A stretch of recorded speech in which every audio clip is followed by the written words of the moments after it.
నమస్కారం అండి డాక్టర్ శ్రీ ఆచార్య అనంతకృష్ణ స్వామి గారు. నమస్కారం sir, first of all congratulations, దుబాయ్లో క్లాస్ సక్సెస్ఫుల్గా కంప్లీట్ చేసి వచ్చినందుకు. చాలామంది మంచి మంచి ఫీడ్బ్యాక్స్ ఇచ్చారు, నేను కూడా కొన్ని విన్నాను, చాలా హ్యాపీ అనిపించింది. లాస్ట్ టైం మనం ఆడవాళ్ళకు సంబంధించి చాలా ఎపిసోడ్స్ చేస్తున్నాం. నేను అదే పనిగా కొన్ని కామెంట్స్ చూశాను సార్.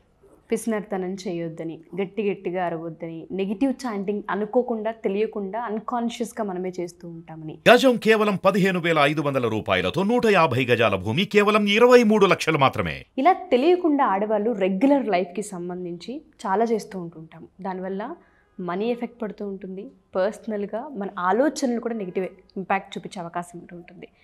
ఆడవాళ్ళు ఇంకా ఏ ఏ విషయాల్లో జాగ్రత్తలు వహించాలి అంటారు? డబ్బు రావాలంటే ఇంకేం చేయాలి? గట్టిగా రోవడం మానేయాలి. ఫస్ట్ ఇంట్లో గట్టిగా రోడాలని మానేయాలి. ఎలా చెప్పాలంటే ఓ సాగదీస్తూ చెప్పొద్దు. రెండోది ఏంటంటే ఆ ఎంత పెద్ద చెప్పే వాక్యాన్ని చిన్నగా చేసుకొని, మామూలుగా ఒక చిన్న ఎగ్జాంపుల్ చెప్తాను నేను మీకు. ఒక పిల్లాడు ఉన్నాడు, మాటి గట్టిగా తలిపేస్తున్నాడు. ఇప్పుడు మీరైతే ఏం చెప్తారు? అరే గట్టిగా ఎగిరా తలపని అంటామా లేదా? అంటాం. ఆ గట్టిగా ఎగిరా తలపనప్పుడు వాడు మైండ్లో గట్టిగా అనేది ఫిక్స్ అయిపోతుంది. అర్థమైంది? కాబట్టి ఎన్నిసార్లు చెప్పినా వాడు టక్కుమనేసి గుర్రమని పరిగెడతాడు వాడు. అవునా కదా? అంటే అది ఎంత గట్టిగా వేస్తాడో అంతకంటే గట్టిగా అరుస్తారు మేడం. ఇప్పుడు దాన్నే ఇంకో రకంగా చెప్పచ్చు. నాన్న తలుపు మెల్లిగా అయ్యో వెళ్ళేప్పుడు ఆ గట్టిగా అనేది వాడు మైండ్లోంచి వెళ్ళిపోతుంది. మెల్లిగా అనేది వాడు మైండ్లో ఉండి అప్పుడు నీట్గా మెల్లగా వేసేసి మీరు అంత గట్టిగా అరవాల్సిన అవసరం లేదు. అర్థమైందా? అలా చిన్న చిన్న వాక్యాల్ని మనం మార్చుకోవాలి. మనకేం కావాలి, ఎలా కావాలి, వాటిని మీరే వీలైనంత మటుకి. నేను ఎన్నోసార్లు చెప్పాను, మీరు ఏంటంటే ఉదయం లేచి నుంచి పడుకునే వరకు పిల్లల గురించి ఆలోచించడం, భర్త గురించి ఆలోచించడం, ఫ్యామిలీ గురించి ఆలోచించడం, ఫైనాన్షియల్ గురించి ఆలోచించడం. మీరు తెస్తారా తర్వాత సంగతి. కాకపోతే ఇవన్నీ మీకెందుకు స్ట్రెస్? బాధ్యతలు వహించండి, ప్రేమలు పెంచుకోకండి. ఆ తల్లి ప్రేమ ఉండద్దా? అవన్నీ వేరే, నేను గతంలో చెప్పాను. ఎందుకంటే అవన్నీ ఎక్కడి నుంచి ఉద్భవిస్తాయి తర్వాత ఎపిసోడ్లో తర్వాత చెప్పుకుంటాం మనం. నిజమైన స్వచ్ఛమైన ప్రేమ, కల్తీ లేని ప్రేమ, అసూయ, ఈర్ష్య, ద్వేషం ఇవన్నీ మన నుంచి దూరం అయిపోవాలి. అయిపోయిన తర్వాత అప్పుడు స్వచ్ఛమైన ప్రేమ అనేది ఉద్భవిస్తుంది మనకి. ఓకేనా? ఇప్పుడు మీకు అర్థం కాదు సబ్జెక్ట్. ఇప్పుడు ఏమోసారి ప్రేమ ఉండొద్దు అంటాడు ఆయన, జాలీకరణ దయ ఉండొద్దు అంటున్నాడు. డబ్బు విషయంలో ఉండొద్దు. ఓకే, అన్నిటి పట్ల మనం బాధ్యత మాత్రం వహిస్తాం. ఓకేనా? అలాంటప్పుడే డబ్బు మీ దగ్గరకు వస్తుంది. ఇంకేం చేయాలి? ముఖ్యంగా ఏంటంటే మనకు సెంటిమెంట్లు ఎక్కువ కదా. చెల్లి వచ్చేస్తుంది, ఏడ్చేస్తుంది, అక్క నా పరిస్థితి అని. పొద్దాక దాని దరిద్రాలన్నీ వింటాం మనం. అర్థమైందా? నువ్వు బాగానే ఉన్నావు, నువ్వు మంచి కోటేశ్వరరావు, మంచి భర్త దొరికాడు, నీ ఫ్యామిలీ బాగుంది. అక్క అనే సెంటిమెంట్తో వస్తుంది. వచ్చేసి వీళ్ళిద్దరే కదా చిన్నప్పటి నుంచి అనుకోకుండా వాళ్ళ పరిస్థితి బాగాలేదు, ఏదో లాస్ అయింది, లేకపోతే ఏమైంది. ఆ పొద్దాక అవి చెప్తా ఉన్న కొద్దీ మీరు వింటూ ఉంటారు. ఓకేనా? విన్నప్పుడు ఏమవుతుందంటే మీ సబ్ కాన్షియస్ మైండ్ అవే తీసుకుంటుంది. ఇప్పుడు మీకు ఏమనిపిస్తుంది? నువ్వు తప్ప ఇంకెవరు లేక అనేది హెల్ప్ చేయాలనిపిస్తుంది. ఓకేనా? అట్లా చాలామంది నా దగ్గరకు వచ్చి కంప్లైంట్ చేసిన వాళ్ళు ఎక్కడో డబ్బులు ఇప్పించడం కానీ, ఏదో చేయడం కానీ, ఏదో చేసేసి మళ్ళీ మోసపోవడం. సొంత చెల్లి అడగలేదు, ఆయన భర్తకు చెప్పలేదు, ఎందుకంటే భర్తకు తెలియకుండా ఇప్పించింది. అట్లా కూడా చేస్తారు సార్. ఇవి ఈ క్రైసిస్లో ఇరుక్కోవద్దు, మా ఎక్కడ కూడా ఇరుక్కోవద్దు. ఎందుకంటే ఎవరు భాగ్యాన్ని ఎవరు పంచుకోలేరు, ఎవరి భాగ్యాన్ని ఎవరు లాక్కోలేరు, ఎవరి దరిద్రాన్ని ఎవరు పంచుకోలేరు. నీ భాగ్యం నీదే. ఆయన నువ్వు ఎందుకు పంచుకుంటావు? వాల్మీకి మహర్షికి నారదుడు అన్నాడు కదా, మహాపాపాలు చేస్తున్నావయ్యా నువ్వు అంటే, నా భార్య పిల్లలు లేరా పంచుకోవడానికి అన్నాడు ఆయన. ఒకసారి అడిగిరా అన్నాడు ఆయన. వెళ్ళిన తర్వాత భార్య పిల్లలకి అడిగాడు ఫస్ట్, ఏరా మా బాగా పాపాలు చేశానంట, మరి మీరు ఏమైనా పంచుకుంటారంటే, వాడని పుణ్యం పంచుకుంటే పాపం పంచుకుంటాం అన్నాడు. తర్వాత మళ్ళీ భార్యకు అడిగాడు, దాంట్లో ఇష్టమైన భార్యకు అడిగాడు. వాళ్ళు అన్నారు, మీరేమైనా చేస్తే పుణ్యం మాకు వస్తుంది కానీ పాపం రాదు కదా, శాస్త్రం చెప్తుంది కదా, మేము ఎలా పంచుకోవాలి. అప్పుడు ఆయనకు ఒక్కటిసారి తల పాడైపోయి మళ్ళీ ఏమంటల్లి, అయ్యా ఇది పరిస్థితి, మీరు చెప్పిందే కరెక్ట్, ఎవరు కూడా పాపం పంచుకోలేనంట, నేనేం చేయాలన్నాడు. రామ అన్నాడు. ఆయన కనరాలేదు పాపం. ఆ మర్రి చెట్టు కింద ఈ మర్రి చెట్టు మధ్యలో కూర్చోబెట్టేసి ఆ మర్రి ఈ మర్రు అని అన్నాడు. ఆ మర్రి ఈ మర్రి రామ అలా ఆయన జన్మాన్ని ధన్యం చేసుకున్నాడు. కాబట్టి ఎవరి సమస్యలతో నీకేం అవసరం లేదు, ఎవరి సమస్యలను పట్టించుకోవద్దు. మన సబ్జెక్ట్లో ఆడవాళ్ళ విషయంలో చాలా చూసాను. చాలామందికి ఏంటంటే ఒక సెంటిమెంట్, ప్రేమ, ప్రతి పక్క వాళ్ళు ఏదో కొద్దిగా పరిచయం అయినారా ఆ పనికిరని అని చెప్తారు. చెప్పేగానే ఇక వాళ్ళ సమస్యలన్నీ వీళ్ళకే, వాళ్ళతో ఉంచుకుంటే పర్లేదు. ఇంటికి వచ్చినాక భర్తతో కూడా వాళ్ళని చెప్తారు. మీకేం అవసరం? మన సబ్జెక్ట్లో మౌనం వహించాలి, ఎవరితో మాట్లాడొద్దు. ఎవరి సమస్యలని మనం తెలుసుకోవద్దు. ఓకే, మన సమస్యల్ని వాళ్ళకి చెప్పొద్దు. మన సబ్జెక్ట్లో ఉన్నాయి రెండు. కానీ మనకేంటంటే ఎక్కువ ఏముంటుందంటే జాలి అనేది మన మీద చూపించాలి. ఎయిటి వాళ్ళు జాలి అనేది చూపిస్తే మనం ఫీల్ అయిపోతాం. అందుకని చెప్పేసి మన సమస్యలు కానీ లేకపోతే మన ఇంట్లో జరిగిన విషయాలన్నీ పక్కలకు చెప్తాం మనం. అర్థమైందా? వాళ్ళు కొద్దిగా కదిలిస్తే అన్నీ చెప్పేస్తాం మనం. ఏమైనా చెప్పాలనుకుంటే మంచిగా చెప్పండి. ఓకేనా? ఇప్పుడు ఏమవుతుందంటే మీ అత్తమ్మ కొంచెం స్ట్రిక్ట్గా చేసింది, మీరు ఆ మీద చాడీలు చెప్పారు. ఇప్పుడు ఏమవుతుంది, మీరు ఏదైతే చెప్తున్నారో చాడీలు అవి అఫర్మేషన్ కింద మారిపోయి ఆమె మంచిది కూడా మీరు ఏదైతే చెప్తున్నారో అలా తయారైపోతుంది.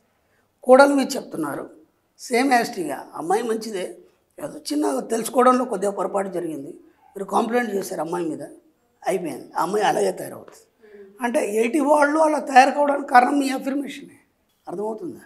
ఇప్పుడు మీ అబ్బాయి చదవట్లేదు, పక్కన అమ్మాయి బాగా చదువుతుంది, మార్కులు మంచిగా వచ్చినాయి, ఎమ్మడే వాళ్ళని మనం కొడతాము తిడతాము ఏదో చేస్తాం. కానీ పొరపాటున పక్క పిల్లలతో మీ పిల్లల్ని పోల్చకండి. అర్థమైంది? ఎందుకంటే ఆ అమ్మాయి చేరిన స్థాయికి అబ్బాయి చేరకపోవచ్చు, అబ్బాయి చేరిన స్థాయికి అమ్మాయి చేరకపోవచ్చు. వీళ్ళు పిల్లలు గత జన్మలో వాళ్ళ సబ్కాన్షియస్ మైండ్లో ఏవైతే నింపుకొని వచ్చారో ఈ జన్మలో అదే తయారవుతారు. అర్థమైంది? కాబట్టి ఈ చిన్న ఏవైతే ఉన్నాయో ఇప్పటిదాకా నేను చెప్పిన ఇవన్నీ వీటన్నిటిని మ్యాక్సిమం అవాయిడ్ చేయండి. నేను చెప్పినట్టుగా చేయండి. ఫస్ట్ పాయింట్, మీ గురించి ఎవరికి చెప్పకండి. ఎందుకంటే మీ సమస్యలు కూడా తీర్చాడు. మీ భర్తనే తీర్చాలి, మీ మామయ్యనో లేదా అత్తమ్మనో మీరే చర్చించుకోవాలి, మీరే తీర్చుకోవాలి. ఓకేనా? ఎయిటి వాళ్ళ సమస్యలు అడగకండి. ఓకేనా? వాళ్ళు చెప్పినా సరే అక్కడి నుంచి పక్కకి వెళ్ళిపోండి. నాకు కొంచెం పని ఉందని చెప్పేసి అక్కడి నుంచి వెళ్ళిపోండి. ఓకే, నలుగురు ఆడవాళ్ళు కూర్చుంటే ఏదో వాళ్ళ సమస్యలే మాట్లాడుకుంటారు కదా. మన డబ్బు అనే విషయంలో ఏది మనం వినొద్దు నెగటివ్. ఓకేనా? ఒకవేళ పాజిటివ్ మాట్లాడి, నాకు ఎక్కడ కొన్నావో బాగుంది, ఎంత కొన్నావు ఇది బాగుంది, ఇంకా దీంట్లో ఏమేమి ఇవన్నీ ఉన్నాయి కదా. సంపద గురించి మాట్లాడండి, డబ్బు గురించి మాట్లాడండి, ఐశ్వర్యం గురించి మాట్లాడండి. మీ ఆయన ఏదో కొనిస్తాను ఇంకా కొనియలేదు, దాన్ని అఫర్మేషన్ చేయండి. అఫర్మేషన్ చేయాలన్నప్పుడు ఆయనకు డబ్బులు రావాలని అఫర్మేషన్ చేయండి. ఒక చిన్న మాట ఎవరన్నా మీ ఆయన అనగానే ఆయన మీద మనం ఎన్నో కంప్లైంట్ చేస్తాం మనం. ఓకేనా? మీరు తప్ప ఇంకెవరైనా ఉన్నారా మీ మధ్యలో? ఇంకెవరు లేరు కదా. ఇప్పుడు ఆయన మంచిని కోరండి, ఆయన దగ్గర డబ్బులు రావాలని కోరండి, ఆయన గొప్ప గొప్ప వ్యాపారాలు చేయాలని కోరండి. అవన్నీ అఫర్మేషన్గా మారి ఆయన జీవితంలో చాలా మార్పు వస్తుంది. వచ్చి మీకు అన్నీ సమకూరుస్తాడు ఆయన. మనం ఏం చేస్తాం, చేసిందిలే ఇప్పటిదాకా చేసిండు, ఆ ఉన్నాయి కూడా అమ్ముకున్నాడు, ఇట్లా కంప్లైంట్ చేస్తాం. అది ఎందుకు జరిగింది? నిరంతరం మీరు నిరుత్సాహంలో ఉండి ఆయనను మనం ఏదో అనడం వల్ల అది అఫర్మేషన్గా మారి ఆయన జీవితంలో ఎదుగుదల లేకుండా పోయింది. నేను ఇంతకుముందు మన వీడియోలో నాగరాజు గారితో చెప్పినప్పుడు ఒక వీడియో చేశాను. బాగా డబ్బున్న అబ్బాయి ఉన్నాడు.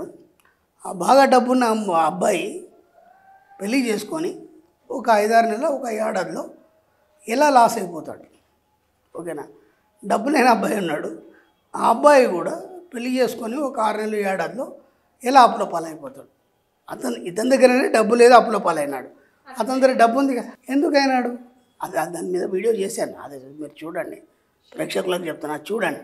అంటే మనం ఏం చేయాలంటే మనం మాత్రం మన ఇంట్లో మన ఫ్యామిలీతో మాత్రం ఎప్పుడు కూడా ఎవరి గురించి ఎవరు నెగిటివ్ మాట్లాడదు. ఓకేనా? భర్త గురించి భార్య నెగిటివ్ మాట్లాడదు, భార్య గురించి భర్త నెగిటివ్ మాట్లాడదు. వీలైనంత మటుకు పాజిటివ్గా మాట్లాడాలి. ఇప్పుడు ఎయిటి వాడికి అవకాశం ఉండదు కదా మనకి. ఇలా మీ ఆయన మంచిగా మంచిగా అని చెప్పండి, రోజు వచ్చి తాగుతాడు అవన్నీ మీకు సంబంధం లేదా.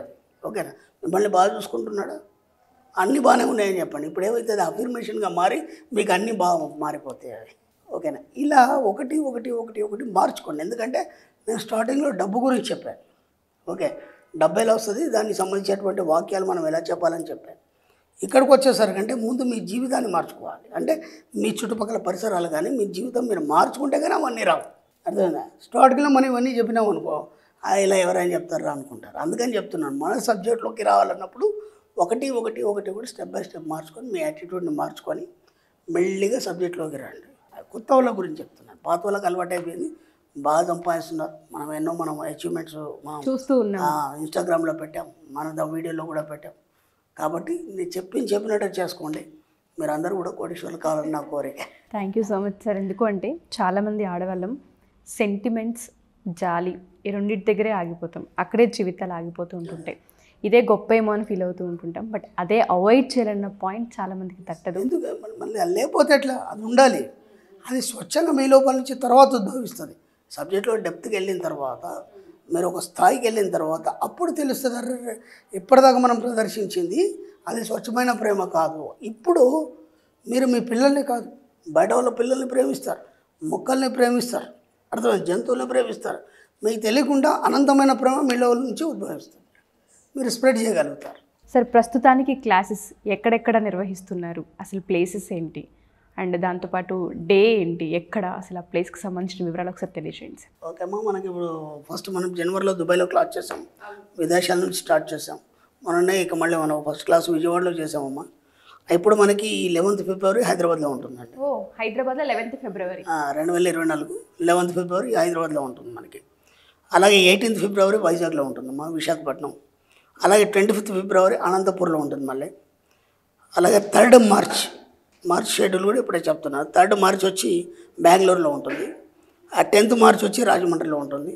31st మార్చ్ వచ్చి తిరుపతిలో ఉంటుంది. వీలైనంత తొందరగా ఎన్రోల్ చేసుకోండి. Thank you sir. Thank you అమ్మా.